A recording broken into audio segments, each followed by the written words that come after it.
இந்த சனாதன கும்பல் ஒட்டுமொத்தமா சேர்ந்து டிஎம் கிருஷ்ணாவை டார்கெட் பண்ணுறதுக்கு என்ன காரணம்? சாதியத்தை தொடர்ந்து சாடிக்கிட்டே இருக்காரு பார்த்துங்க. தொடர்ந்து மேடை ஏறி பேசுறாரு. தொடர்ந்து புத்தகமா எழுதி வெளியிடுறாரு பார்த்துங்க. இவங்க இசையில என்னென்ன ஃப்ராடுத்தனம் பண்ணியிருக்காங்க, அதெல்லாம் அம்பலப்படுத்துறாரு. எங்கேருந்து பேசுறாரு? உள்ளுக்குள்ளே இருந்தே பேசுறாரு. வெளியிலேருந்து ஒரு ஆள் பேசுனாங்கன்னு வச்சுக்கோங்க, ஒண்ணும் தெரியாத ஆள் பேசுது அப்படின்னு ஒரு காரணத்த சொல்லுவாங்கல்ல. உள்ளுக்குள்ளே இருந்து பேசுறப்ப திருடனுக்கு தேள் கொட்டின மாதிரி கம்முன்னு இருந்தாங்க ஒரு நாள். 2 பெண்கள் எழுத்து பேசணும்னா ஒட்டுமொத்த சனாதன கும்பலும் சேர்ந்துட்டாங்க பார்த்துங்க இந்த இடத்துல. ஒரு புள்ளிக்கு வந்துட்டாங்க. இந்த கும்பல் வந்து பொதுவாவே அடுத்தவங்க புகழ வந்து திருடும் பார்த்துங்களா. திருடி தனக்கு பெருமை சேர்த்துக்கும். அப்படியாப்பட்ட கும்பல் தான் இது. அத வந்து இவரு அம்பலப்படுத்தியிருக்காரு. அதாவது மிருதங்கம் தயாரிக்கிறாங்கல்ல, இதெல்லாம் வந்து இந்த புகழெல்லாம் வந்து இவங்க திருடிட்டு இருந்தாங்க ஒரு நாளா. இது யாரு ஆரம்ப கட்டத்துல தயாரிச்சது? எந்த குடும்பம் தயாரிச்சது?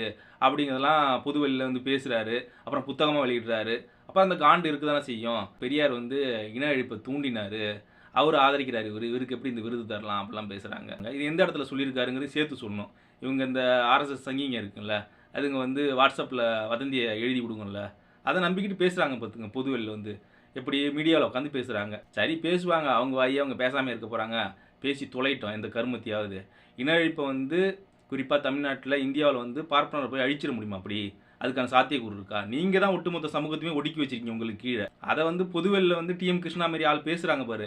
அந்த வயித்தெரிச்சல் தாங்கல உங்களுக்கு. அதனால அவர் மேல வன்மத்த கக்குறீங்க. அவங்க வந்து மோடி ஆதரிச்சு பேசலாமா? இவர் வந்து பெரியார் ஆதரிச்சு பேசக்கூடாதாம். என்னய்யா இது? என்ன இது பித்தலாட்டமா இருக்கு? ரஞ்சித் வந்து ஒரு மேடையில வந்து இசையில ஜாதி இருக்கு. இந்தந்த இடத்துல இன்னார் தான் பாட முடியும். அப்படிங்கிற சாதிய பாகுபாடுலாம் அங்க இருக்குது இசையில.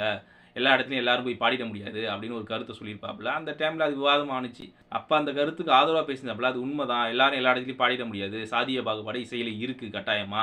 அப்படிங்கிறத பேசியிருந்தாப்புல. அது இல்லாம எனக்கு சாதியால கிடைக்கிற சலுகை எல்லாருக்கும் கிடைக்காது. நியாயமா கூட அந்த சலுகை கிடைச்சிடாது.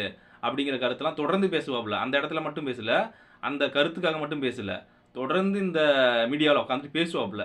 அதெல்லாம் எப்படி உங்களுக்கு சும்மாவா இருக்கும் இந்த கும்பலுக்கு? இவங்க மட்டுமே கொடி கட்டி பறக்கணும் அப்படின்னு நினைக்கிறப்ப, அந்த சமூகத்திலேருந்து ஒருத்தன் வெளில வந்து, ஒட்டுமொத்த சமூகத்துக்கும் இது போய் சேரணும் அப்படின்னு நினைக்கிறாருல்ல, அந்த ஆத்திரம் அந்த கும்பலுக்கு இருக்க தானே செய்யும். இல்லாமையா இருக்கும்? இருக்கணும். இல்லன்னா தான் பிரச்சனை. அவருக்கு எதிரா அவங்க பேசணும். அப்ப அவர் சரியான அரசியல் அப்பதான் பேசுறாரு நம்ம புரிஞ்சுக்க முடியும் பாத்துங்க. இந்த 2 பெண் பேசிய உடனே ஒட்டுமொத்த சனாதன கும்பலும் அவர் மேல வன்மத்த கூட்டுறதுக்கு ஒண்ணு சேர்றாங்க பாத்துங்க. அப்ப நம்ம என்ன செய்யணும்? அவருக்கு ஆதரவா நிக்கணும். அவருக்கு பக்கபலமா நிக்கணும் பாத்துங்க இந்த இடத்துல. இல்லன்னா சனாதன கும்பல் அவர டார்கெட் பண்ணும்.